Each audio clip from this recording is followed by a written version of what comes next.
ನಮಸ್ಕಾರ ಸ್ನೇಹಿತರೆ. ನಮ್ಮದು ಶ್ರೀ ಸಪ್ತಗಿರಿ ಮನೆ ಮದ್ದು ಚಾನಲ್ ಇದೆ. ಅದ್ರ ಮುಖಾಂತರ ಅನೇಕ ರೀತಿಯ ಎಪಿಸೋಡನ್ನು ಕೊಡ್ತಾ ಇದ್ದೀವಿ. ಸ್ನೇಹಿತರೆ, ಪ್ರತಿಯೊಬ್ಬರು ಪ್ರಕೃತಿ ಹೋಗಬೇಕು. ಪ್ರಕೃತಿ ನಮ್ಮದವ್ರು ಯಾರು ಕೆಟ್ಟಿಲ್ಲ, ರಾಸಾಯನಿಕ ನಮ್ಮದವ್ರು ಯಾರು ಬದುಕಿಲ್ಲ.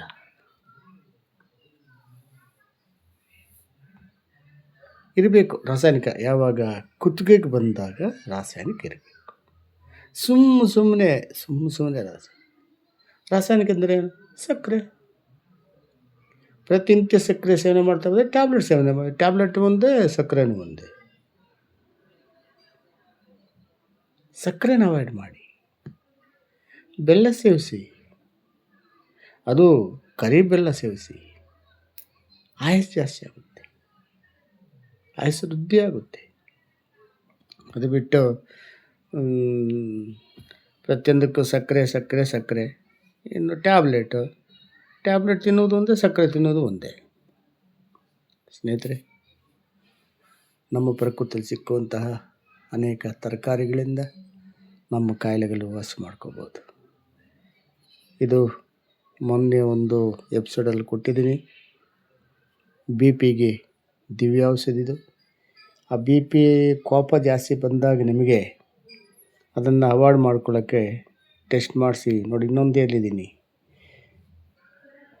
ಥೈರಾಯ್ಡೆ, ಮೊಸರಡೆ ಸೇವನೆ ಮಾಡಿದ್ರೆ 15 ದಿವಸ BP ಜಾಸ್ತಿ ಇರ್ತದೆ. ನೀವು ಆ ಒಂದು ತಿಂದು 15 ದಿವಸ ಒಳಗಡೆ, ಒಂದು 20 ದಿವಸ ಒಳಗಡೆ ನೀವೇ BP ಟೆಸ್ಟ್ ಮಾಡಿಬಿಟ್ರೆ ಹೈ BP ತೋರಿಸ್ಬಿಡ್ತದೆ. ಅವ್ರೇನು ಮಾಡ್ತಾರೆ, ಡಾಕ್ಟ್ರು ಅಯ್ಯೋ ಪಾಪ ಅಂದ್ಬಿಟ್ಟಿದೆ, ಅವ್ರನ್ನ ರೆಕಮೆಂಡ್ ಮಾಡ್ತಾರೆ ಟ್ಯಾಬ್ಲೆಟ್ಗೆ. ಅದರಿಂದ ಮೊಸರೊಡೆ ಯಾರು ಸೇವನೆ ಮಾಡಬಾರ್ದು. ವಡೆ ಬೇಕಾದ ತಿನ್ನಿರಿ, ಸಾಂಬಾರಲ್ಲದಕ್ಕೆ ತಿನ್ನಿರಿ, ಆದರೆ ತೈರು ಎರಡು ಮಿಕ್ಸ್ ಮಾಡ್ಕೊಂಡು ತಿನ್ನಬಾರ್ದು. ಬೇಕಾದರೆ ಲೋ BP ಇದ್ದವು ಸ್ವಲ್ಪ ತಿನ್ನಿರಿ, ಒಳ್ಳೆಯದು. ಆದರೆ ಇದು ಹೈ BP ಉಂಟು ಮಾಡೋ ಶಕ್ತಿ ಇದಕ್ಕಿದೆ. ಸ್ನೇಹಿತರೆ, ಪ್ರಕೃತಿ ಎಲ್ಲನೂ ಕೊಟ್ಟಿದೆ. ಆದರೆ ಅವೆಲ್ಲ ಮರೆತು ನಾವು ನಮ್ಮದೇ ಶೈಲಿಯಲ್ಲಿ ಹೋಗಿ ಅನೇಕ ಕಾಯಿಲೆ ತರಿಸ್ಕೊತಾ ಇದ್ದೀವಿ. ಈ ಒಂದು ಸೌತೆಕಾಯಿ ಸೇವನೆ ಮಾಡ್ತಾ ಬನ್ನಿ. ಇದೇನಾಗುತ್ತೆ, ನಮ್ಮ BP ಕಡಿಮೆ ಮಾಡೋ ಶಕ್ತಿ ಇದಕ್ಕಿದೆ.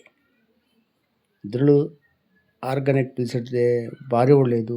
ಸಾವಯವ ಕೃಷಿಯಲ್ಲಿ ಬೆಳೆಯುವುದು. ಇದಕ್ಕೆ ಯಾವುದಕ್ಕೆ ರಸಗೊಬ್ಬರಗಳನ್ನು ಹಾಕಬಾರ್ದು.